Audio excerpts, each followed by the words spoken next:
ओम नमो भगवते वासुदेवाय। स्वागत है आपका हमारे चैनल पर। आज के इस वीडियो में हम गीता सार की अमृत धारा के 8वें अध्याय की कथा का श्रवण करेंगे और 8वें अध्याय की कथा सुनकर अपने जीवन में पुण्य प्राप्त करेंगे और पापों का नाश करेंगे। हमारे चैनल पर सभी प्रकार की व्रत कथाएं और महात्म सुनाए जाते हैं, तो सभी व्रत कथाएं और महात्म सुनने के लिए और हमसे जुड़े रहने के लिए हमारे चैनल को सब्सक्राइब अवश्य कर लीजिए। और आज की ये कथा अच्छी लगे तो लाइक अवश्य करिए, साथ ही साथ शेयर भी कर दीजिए।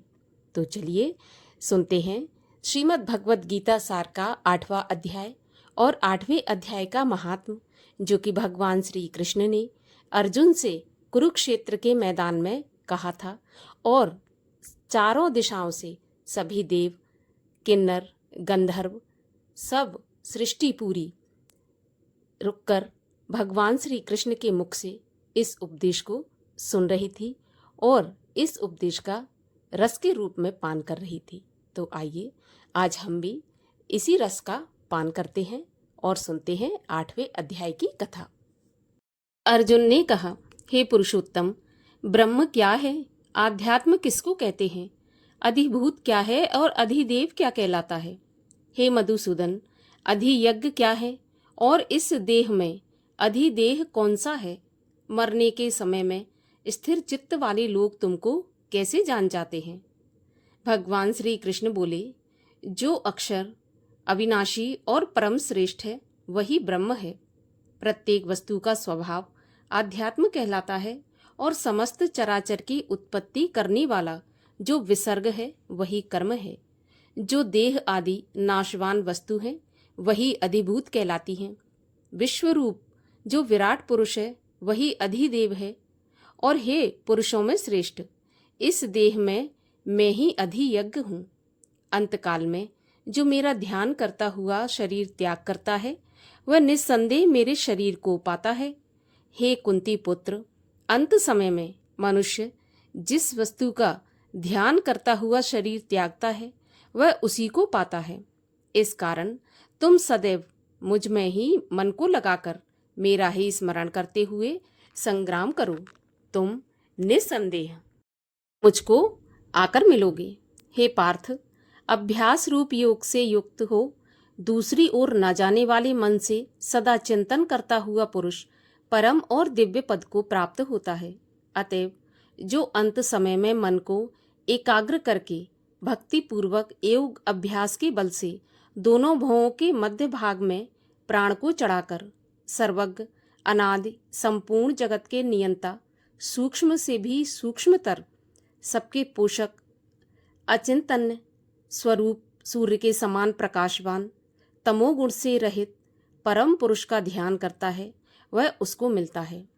वेद के जानने वाले जिसको अक्षर कहते हैं, वीतराग होकर सन्यासी जिसमें प्रवेश करते हैं तथा जिसको चाहने वाले ब्रह्मचर्य का आचरण करते हैं, उस परम पद को मैं तुमसे संक्षेप में कहता हूँ, जो सब इंद्रिय द्वारों को रोककर मन को हृदय में धारण करके प्राण को मस्तक में ले जाकर समाधि योग से स्थित ओम इस अक्षर का उच्चारण करता हुआ देह को त्यागता है, उसे मोक्ष रूप उत्तम गति प्राप्त होती है।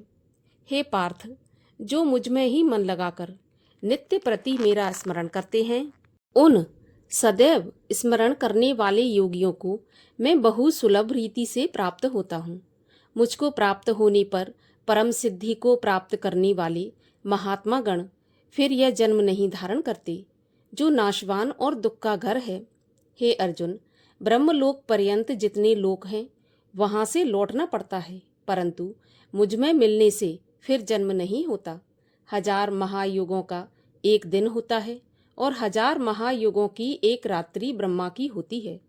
जो उन बातों को जानते हैं यह सब ज्ञाता हैं। ब्रह्मा का दिन होने पर अव्यय से सब व्यक्तियों का उदय होता है और रात को उसी में लय होता है। हे पार्थ, समस्त चराचर वस्तुओं का यह समुदाय दिन में बार बार उत्पन्न होकर रात्रि के आगमन में लीन हो जाता है। इस अव्यक्त से परे दूसरा सनातन अव्यक्त है, जो इन सब के नष्ट होने पर भी कभी नष्ट नहीं होता उस अव्यक्त को ही अक्षर कहते हैं।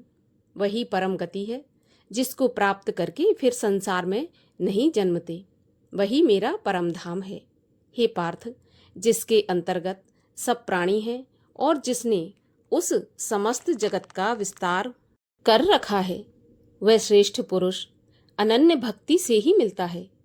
हे भारत श्रेष्ठ, जिस काल में योगी जन देह छोड़कर फिर नहीं लौटते हैं और जिस काल में अग्नि, प्रकाश और दिन शुक्ल पक्ष के हों, ऐसे उत्तरायण के 6 महीने में मृत्यु को प्राप्त होते हैं। धूम्र रात, कृष्ण पक्ष, दक्षिणायन के 6 महीने इनके मध्य गमन करने वाले चंद्रमा की ज्योति को पहुँचते हैं और लौटकर आते हैं। संसार को नित्य चलाने वाली शुक्ल और कृष्ण नाम की 2 गतियां हैं। एक से आने पर लौटना पड़ता है और दूसरी पर फिर लौटना नहीं पड़ता।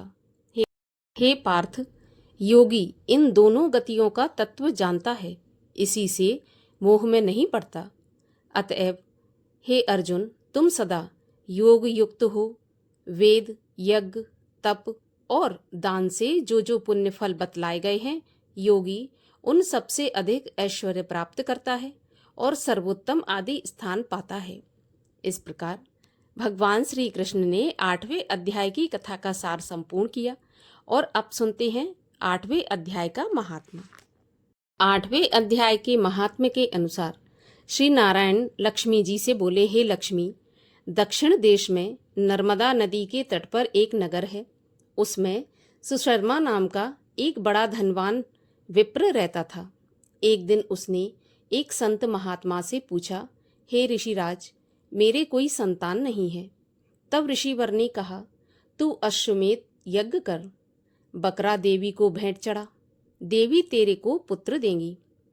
तब उसने यज्ञ करने को एक बकरा मोल लिया, उसको स्नान करा के मेवा खिलाई।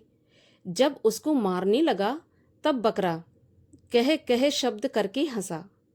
तब ब्राह्मण ने पूछा, बकरे तू क्यों हंस रहा है? तो बकरे ने कहा, पिछले जन्म में मेरे भी कोई संतान नहीं थी।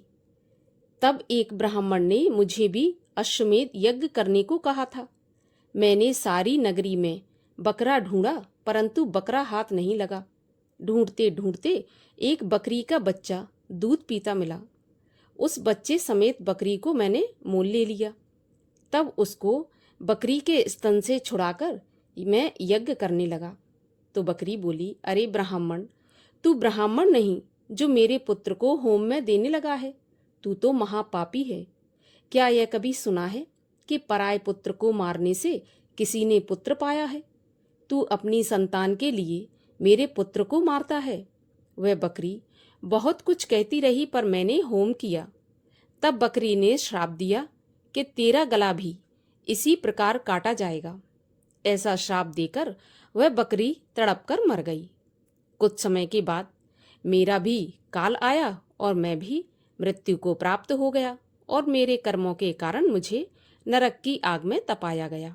फिर नरक भोगकर अनेक योनियों में जन्म लेकर महान दुख भोगता रहा। अब बकरे का जन्म पाया, तब मुझे एक बाजीगर ने मोल ले लिया। अब सुख पाऊंगा, किंतु तू छुरी लेकर मारने लगा। तब ब्राह्मण ने कहा, हे बकरे, तुझे भी जान प्यारी है। अब मैं अपने नेत्रों से देखी हुई कहता हूँ। कुरुक्षेत्र में चंद्र सुशर्मा राजा स्नान करने आया। उसने ब्राह्मण से पूछा कि ग्रहण में मैं क्या दान करूं? तो उसने कहा, हे राजन, काले पुरुष का दान कर दे। तब राजा ने काले लोहे का पुरुष बनवाया, नेत्रों की जगह लाल रंग का नग जड़वाया, सोने के आभूषण पहनाकर तैयार किया। तब वह काला पुरुष हंसने लगा और कह कह करके हंसा। राजा डर गया कि कोई बड़ा अवगुण है क्या जो लोहे का पुरुष हंस रहा है। तब लोहे के उस काले पुरुष ने ब्राह्मण को कहा कि हे ब्राह्मण, तू मुझे लेगा? तब ब्राह्मण ने कहा, मैंने तेरे जैसे कई पचाए हैं। तब काले पुरुष ने कहा कि तू मुझे यह कारण बता जिस कारण से तूने अनेक दान पचाए हैं। वह ब्राह्मण कहने लगा, जो गुण मेरे में है सो मैं ही जानता हूँ। तब वह काल पुरुष कह कह शब्द करके फट गया उसमें से एक कालिका की मूर्ति निकल आई। तब ब्राह्मण ने श्री गीता जी के 8वें अध्याय का पाठ किया। उस कालिका की मूर्ति ने 8वें अध्याय का पाठ सुनकर अपनी देह की पलटी की। जल की अंजलि भर के उस ब्राह्मण ने मूर्ति पर छिड़का।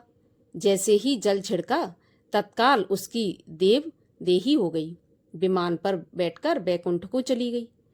तब राजा ने कहा, तुम्हारे में भी कोई ऐसा गुण है जिसके शब्द से मैं भी अदम देह से मुक्ति पाऊं? तब उस विप्र ने कहा कि मैं वेद पाठी हूं। उस नगर में एक साधु भी गीता पाठी था, जिससे 8वें अध्याय का पाठ सुनकर राजा की देह पलटी। तब राजा दिव्य देह पाकर बैकुंठ को गया और कहता गया कि हे ब्राह्मण, तू भी गीता का पाठ कर, तुम्हारा भी उद्धार होगा। तब वह ब्राह्मण श्री गीता जी का पाठ करने लगा। इस प्रकार से 8वें अध्याय के महात्म का समापन होता है। कथा अच्छी लगी हो तो लाइक करके शेयर कर दीजिए और आगे की कथाओं को सुनने के लिए चैनल को भी सब्सक्राइब कर लीजिए।